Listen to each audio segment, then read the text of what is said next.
Welcome to Rock Buzz. The very first Nirvana record ever played on the radio has just surfaced, and it's heading to auction. It's not a promo or a bootleg, it's a genuine Sub Pop test pressing of Love Buzz, the band's debut single from 1988, pressed before Bleach or Nevermind even existed. Only a handful were made, and this particular copy has a piece of history burned into it. It's the exact one that went from Sub Pop's Seattle office straight to college radio DJ and became the first Nirvana studio recording ever broadcast on the air.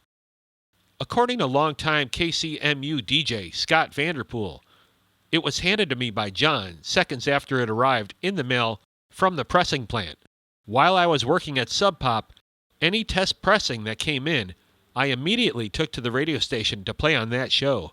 So, your Nirvana test pressing has the distinction of being the first Nirvana studio recording played on the radio anywhere.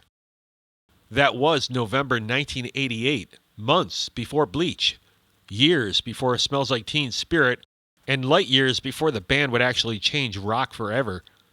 The song itself wasn't even an original, it was a cover of the 1969 track Love Buzz by Dutch band Shocking Blue.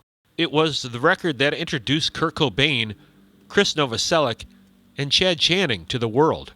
Released as part of Sub Pop's Singles Club, only about 1,000 numbered copies were made, plus a handful of these test pressings. The holy grail for early collectors. Now, almost 4 decades later, is being auctioned off by Vanderpool himself. It comes with authentication, full provenance, and the story of that first spin. Bidding has already soared into the thousands. Currently it's at $9,500, with fans and collectors viewing it as one of the rarest artifacts in the band's history, maybe the single most significant piece of vinyl from Nirvana's pre-fame years. A 7-inch that started as a do-it-yourself experiment in the underground scene, and what once introduced Nirvana to a handful of college listeners has become a museum piece, marking the day that grunge quietly began. We will leave a link for the auction site in our description if you have an extra tens of thousands of dollars to spend. Best of luck bidding. Please hit like and subscribe if you haven't already. We thank you for watching Rock Buzz.